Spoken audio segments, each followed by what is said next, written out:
Hello, good morning to all. कैसे हो आप सब? आई होप आप सब अच्छे होंगे। चलो हम आज पाठ 12 का रिवीजन करेंगे। पेज नंबर 56 निकाल लीजिए आप सभी। और पाठ 12 का क्या नाम है? हम नन्हे नन्हे बच्चे हैं। इसके शब्द के अर्थ करेंगे हम सबसे पहले। शब्दार्थ को तो आपको रटना ही है, रटने के साथ साथ आपको समझना भी है ना। जैसे पद, पद का अर्थ क्या होता है? रास्ता। प्रण, प्रण का अर्थ क्या होता है? शपथ या प्रतिज्ञा। जननी, जननी का अर्थ क्या होता है? माँ। नादान, नादान का अर्थ क्या होता है? ना समझ, जो समझता नहीं है नादान। जो छोटे बच्चे होते हैं वो नादान होते हैं, ना समझ होते हैं, है ना। इस तरह से धनु, धुन, धुन, धुन का अर्थ क्या होता है? लगन, है ना, लगन। हिमगिरी, हिमगिरी क्या होती है? पर्वत, पर्वत का नाम है हिमगिरी। फिर नाता, नाता का अर्थ क्या होता है? रिश्ता। ध्वजा, ध्वजा का तो सभी को पता है, झंडा। भय का डर। और मौखिक में देखो आप, सही उच्चारण करना ये तो आप कर ही लोगे। अब क्वेश्चन नंबर 2 देखो। हम नन्हे नन्हे बच्चे क्या क्या करने के लिए, नन्हे नन्हे बच्चे क्या क्या करने के लिए कह रहे थे? क्या करने के लिए कह रहे थे वो? तो नन्हे नन्हे बच्चे जो थे वो हिमगिरी पर चढ़ने और जननी की जय जयकार करने और भारत में ध्वजा को ऊंचा उठाने की बात कह रहे थे, है ना। और फिर ख देखो, इस कविता में ध्वजा किसे कहा गया है? तो आपको पता ही है, इस कविता में ध्वजा भारत के तिरंगे झंडे को कहा गया था और कहा गया है।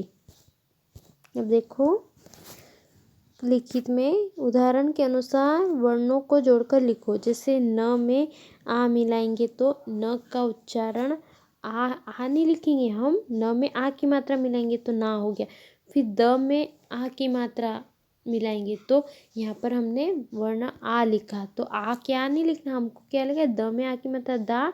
फिर न के साथ देखो अ का उच्चारण निकल रहा है ना, न तो न तो न को अ नहीं अ के साथ नहीं जोड़ेंगे, सिर्फ हम अ न बोलेंगे, क्योंकि यहाँ पर लिखा हुआ अ है। इसका मतलब ये नहीं कि आपको अ लिखना है, ये तो वर्ण है अलग अलग। इस तरह से हमारे शब्द बनते हैं। जैसे प, तो प के साथ अ का उच्चारण हो रहा है तो हमने प लिख दिया।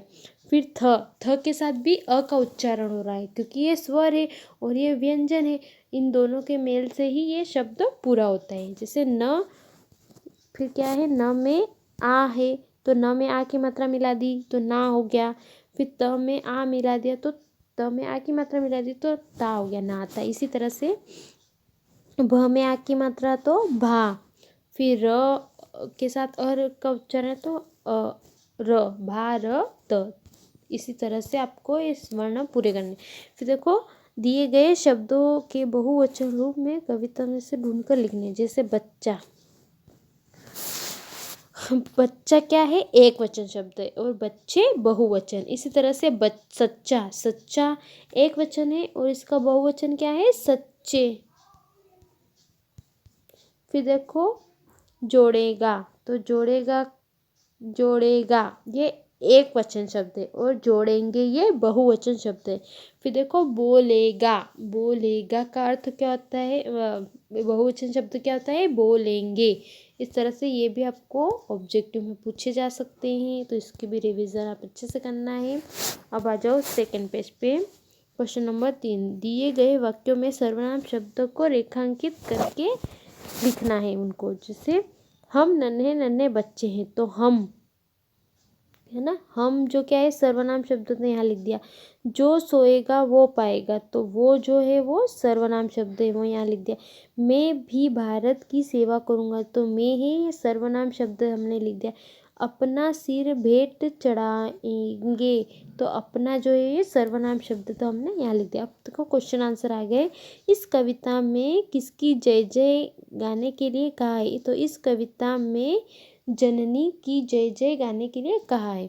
फिर नन्हे नन्हे बच्चे कैसे हैं? तो नन्हे नन्हे बच्चे नादान और अपनी धुन में सच्चे हैं।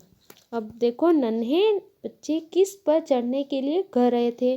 तो जो नन्हे बच्चे हैं वो हिमगिरी पर चढ़ने के लिए कह रहे थे।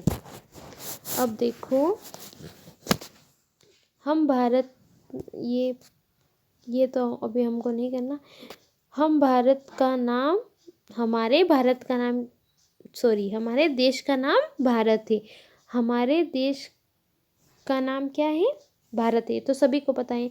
फिर हमारे देश का झंडा है वो तिरंगा है, ये भी पता है। फिर हमारे राष्ट्रीय पशु जो है उसका नाम, वो कौन है पशु? हमारा बाघ है। और हमारा राष्ट्रीय पक्षी सभी को पता है मोर है। तो इस पाठ की आपको रिवीजन अच्छे से करना है। चलो ठीक है, थैंक यू, बाय।